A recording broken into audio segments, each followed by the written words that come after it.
Stamps and registrations పనిచేస్తుందో అదే revenue department వాళ్ళు know this is valued at 75 crores per acre అని చెప్పి దానికి కోకాపేటలో నియోపోలిస్లో 100 కోట్లు వచ్చింది.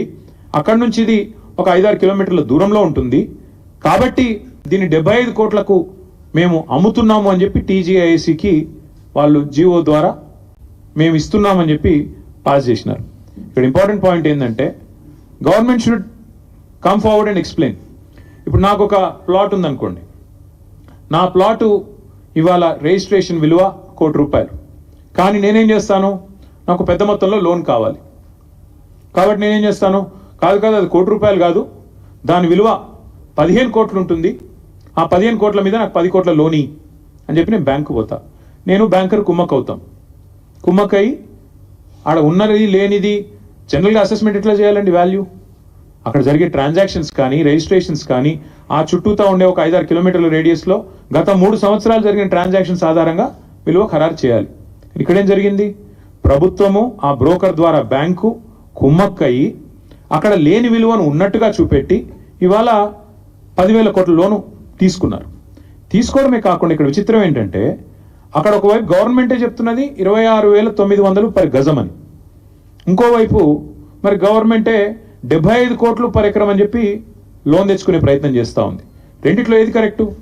అయితే నువ్వు 75 కోట్లన్నా మరి ఆ మార్కెట్ రిజిస్ట్రేషన్ వాల్యూ కూడా పెంచాలి, చుట్టూ కూడా అంతా కూడా 75 కోట్లు ఉంది కాబట్టి 75 కోట్లు స్టాంప్స్ అండ్ రిజిస్ట్రేషన్ వాల్యూ కూడా అంతే అని చెప్పి అదన్నా పెంచాలా, because otherwise it's loss to the state exchequer. రాష్ట్ర ఖజానాకు చిల్లుబడ్డట్టే కదా. 75 కోట్లు అని చెప్పి నువ్వే ధర అని చెప్పి ప్రభుత్వం నేరుగా బ్యాంకుల దగ్గరికి పోయి మరొక వైపు 12-13 కోట్లకే ఎకరం అమ్ముతుంటే అది రాష్ట్ర ఖజానాకు చిల్లుబడ్డట్టే కదా. అయితే అదైనా తప్పు లేదా నువ్వు బ్యాంకులను మిస్లీడ్ చేస్తూ, దేశాన్ని మిస్లీడ్ చేస్తూ, ఆర్బీఐని మిస్లీడ్ చేస్తూ అక్కడ లేని వాల్యూ ఉన్నట్టు చూపెట్టి ఇవాళ 75 కోట్లకు దాన్ని చూపెట్టి వాల్యూని క్రియేట్ చేసి ఆర్టిఫిషియల్గా దాని మీదకెళ్ళి లోన్ తెచ్చి ఇవాళ బ్యాంకులతో పాటు రిజర్వ్ బ్యాంకును తప్పకుండా దేశాన్ని కూడా మోసం చేసినట్టుగానే భావించాల్సి వస్తుంది. ఇంకా విచిత్రంగా ఉంది ఇక్కడ స్టోరీ. 5,239 కోట్ల విలువైన భూమిని 30,000 కోట్లను చూపెట్టారు మొదలు. ఆ తర్వాత ఇంకా విచిత్రంగా వెంటనే ఆగమేఘాల మీద వెంటనే వాళ్ళు డిసైడ్ చేశారు రేట్లు. 169 కోట్ల బ్రోకర్కి ఇచ్చినారు మధ్యలో. వెంటనే ఆగమేఘాల మీద 10,000 కోట్ల రూపాయలు బాండ్స్ రూపంలో ఐసిఐసిఐ బ్యాంక్ రిలీజ్ చేసింది. వీళ్ళు తెచ్చుకున్నారు, ఖర్చు కూడా పెట్టారు, కాంట్రాక్టర్లకు కమిషన్లకు ఇచ్చుకున్నారు. ఇక్కడ ఇంట్రెస్టింగ్ విషయం ఏంటంటే జియో నెంబర్ 54 ప్రకారం పోయిన సంవత్సరం ఐ థింక్ ఇన్ జూన్ మీరే 75 కోట్లు per ఎకరం అని చెప్పారు. దానికి కోకాపేటలో ఉండే 100 కోట్లు per ఎకరం అనే ఆప్షన్ని ఒక ఎగ్జాంపుల్గా బెంచ్ మార్క్ కింద మీరే చూపెట్టారు. కానీ విత్ ఇన్ 5 months జూన్లో మీరే జియో ఇస్తారు, 75 కోట్లు అంటారు.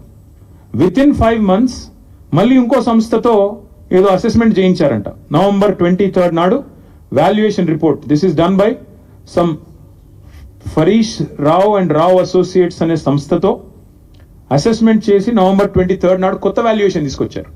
లేదు మేము చెప్పింది తప్పు, ఆ జియోలో చెప్పింది తప్పు, 75 కోట్లు అనేది దాన్ని తగ్గిస్తున్నాము అని చెప్పి కేవలం 75 కాదు 52 కోట్లు అని చెప్పి మళ్ళీ ఒక రిపోర్ట్ తయారు చేశారు. This is November 23rd.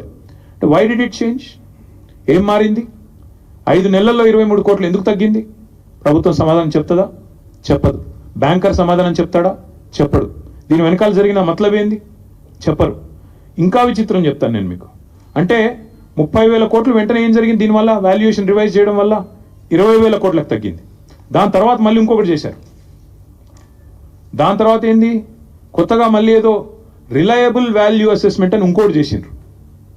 Reliable value assessment అంట. గవర్నమెంటే 75 కోట్లు అని చెప్పింది మార్చ్లో. తర్వాత గవర్నమెంటే అపాయింట్ చేసిన కన్సల్టెంట్ దాన్ని తగ్గిస్తూ 52 కోట్లు అని చెప్తాడు.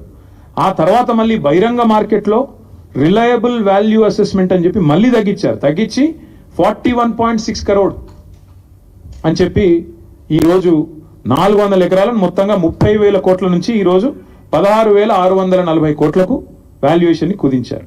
కుదించిన తర్వాత ఇవాళ ప్రభుత్వం చేస్తున్న కుట్ర ఏంటంటే అదే బ్యాంకరు అదే బ్రోకర్ను అడ్డం పెట్టుకొని తమ వాళ్ళు కొంతమంది ఢిల్లీ బాంబే బిల్డర్లను పిలుచుకొని మొదలు 75 కోట్లని చెప్పినా దాన్ని ఆల్మోస్ట్ సగానికి తగ్గించి వాళ్లకు అడ్డికి పావు షేరుకు ఈ భూములను నమ్మాలన్నది రేవంత్ రెడ్డి గారి యొక్క పన్నాగం. ఇక్కడ ఇంపార్టెంట్ పాయింట్ ఏంటి అంటే, ఇది కూడా నేను మీకు ప్రజెంట్ చేస్తాను. ఇక్కడ ఇంపార్టెంట్ పాయింట్ ఏంటంటే, the question I'm asking the government, question I'm asking టీజీఐఏసీ. First of all, you don't have ownership. టీజీఐఏసీ నీది కాని భూమిని నువ్వు ఎట్లా తనఖా పెట్టావు, ఒప్పుకున్నవాడు ఎట్లా ఒప్పుకున్నాడు? Is this not crime? Is this not fraud? Number 1. Number 2, Beacon Trusteeship అనే కంపెనీ, అదేవిధంగా ఆ ట్రస్ట్ అనే broker, how did the government select them? What was the నామ్ followed? What was the process followed? ఎవరికి ఇచ్చారు, ఎట్లా ఇచ్చారు, ఎందుకు ఇచ్చారు? ఏమైనా ట్రాన్స్పరెన్సీ ఉందా ప్రాసెస్లో? లేకపోతే మీ ఇష్టమైన వాడికి ఆ బీజేపీ ఎంపీ గారు చెప్పంగానే వాడిని తీసుకొచ్చి కట్టబెట్టారా? ప్రభుత్వం సమాధానం చెప్పాలి. ఎందుకంటే చిన్న ఒక రూపాయి ఖర్చు పెట్టాలన్నా ప్రభుత్వంలో ఈ ప్రొక్యూర్మెంట్ ఉంటుంది. ₹1,00,000 ఖర్చు పెట్టాలన్నా, ₹1,00,000 టెండర్ పిలవాలన్నా ఈ ప్రొక్యూర్మెంట్ ఉంటుంది. మరి ఏ బేసిస్లో ఈ బీకన్ ట్రస్ట్, అదే బీకన్ ట్రస్టీషిప్, తర్వాత వాడేవాడు ట్రస్ట్ అడ్వైజర్స్ అనేవాడిని ఏ బేసిస్లో ప్రభుత్వం సెలెక్ట్ చేసింది? ఏ ప్రాసెస్ ఫాలో అయ్యింది? ఏ రకంగా వీళ్ళని సెలెక్ట్ చేశారు అంటే సమాధానం లేదు. ఎందుకంటే వాళ్ళు ఇష్టం వచ్చినట్టు ఇష్టారాజ్యంగా చేశారు. దాంతోపాటు సుప్రీంకోర్టు తీర్పు 96లోనే స్పష్టంగా ఉంది, any land, any area which has a forest like character, even though it's ownership west with government or private, can be classified as forest అని చెప్పిన చేయడానికి ఆరోపణ చేయడం లేదు. నేను వదిలిపెట్టను కూడా ఈ అంశాన్ని. దీన్ని మేము ఇవాళ I'm writing to the governor of Reserve Bank of India. I'm also writing to the Serious Fraud Investigation Office, Ministry of Corporate Affairs, Government of India. I'm also writing to the SEBI ఎందుకు రాస్తున్నాను అంటే, ఆ Beacon అనేవాడు, Beacon Trusteeship అనేవాడు, is already a member of the stock exchange. అట్లాగే we're writing to the Central Vigilance Commission and we're also writing to the Central Bureau of investigation. ఈ 5 ఏజెన్సీలకి ఇవాళ మా పార్టీ తరఫున ఇప్పుడు నేను మీకు చెప్పిన విషయాలు, వాటితో పాటు మిగతా వివరాలు, అనెక్జర్స్తో సహా, మొత్తం అన్ని ఆధారాలతో సహా మేము ఈ 5 ఏజెన్సీస్కి, నేను మళ్ళీ చెప్తాను, రిజర్వ్ బ్యాంక్ ఆఫ్ ఇండియాకి, ఎందుకంటే ICICI bank is ultimately answerable to reserve Bank of India, serious Fraud Investigation office, this is called SFIO, వారికి మినిస్ట్రీ ఆఫ్ కార్పొరేట్ అఫైర్స్ కింద వస్తుంది, వారికి, వారితో పాటు సెబీకి, సివిసికి, సిబిఐకి, 5గురికి కూడా ఇవాళ మా పార్టీ తరఫున నేను వ్యక్తిగతంగా అన్ని ఆధారాలతో లెటర్ రాస్తా ఉన్నాను. ఖచ్చితంగా ఇన్వెస్టిగేట్ చేయాలని చెప్పి నేను వారిని కోరుతా ఉన్నా. ఇక్కడ ముఖ్యమైన పాయింట్ ఏమంటే, ఈ మొత్తం కుంభకోణం వెనకాల రేవంత్ రెడ్డి గారికి అండగా బ్యాక్గ్రౌండ్లో నిలబడ్డది, ఈ అంతా మేనేజ్మెంట్ అంతా చేసింది ఒక బీజేపీ ఎంపీ. ఆ బీజేపీ ఎంపీ గారికి ఈయన కూడా కొంత అనుచితమైన లబ్ధి చేకూరుస్తున్నారు రాష్ట్ర ప్రభుత్వం ద్వారా. ఎందుకంటే ఇక క్విడ్ ప్రోకో కదా, నేను ఇది చేస్తాను, నాకు అది చేయాలి, అది జరుగుతూ ఉంది ఇప్పుడు.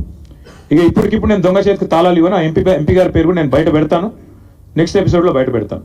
ఎందుకంటే దీని వెనకాల ఉన్నది మొత్తం, దీని వెనకాల నడుపుతున్నది, ఆ బ్రోకర్ను తెచ్చింది, ఆ బ్రోకర్ను రాష్ట్ర ప్రభుత్వానికి అటాచ్ చేసింది, ఆ బ్రోకర్ని అల్టిమేట్గా ఈ రకంగా ఆర్బీఐ, ఐసిఐసిఐ బ్యాంకు నిబంధనలు పాటించకుండా ఆగమేఘాల మీద 10,000 కోట్ల రూపాయలు అన్నిటిని వైలేట్ చేస్తూ తెచ్చింది కూడా ఆ ఎంపీ గారి సారథ్యంలోని ఆ బ్రోకర్.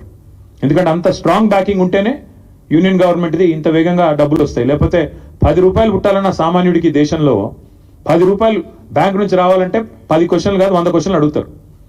ఒక లోను శాంక్షన్ కావాలంటే, హోమ్ లోన్ మీ అందరికీ తెలుసు, అందరికి ఉండే ఉంటాయి ఇక్కడ లోన్లు. హోమ్ లోన్ శాంక్షన్ కావాలంటే ఎన్ని పేపర్లు దస్తఖత్ పెట్టాలి? అట్లాంటిది 10,000 కోట్లు నీది కాని భూమికి కూడా ఇచ్చినవాడు నేరస్తుడా కాదా?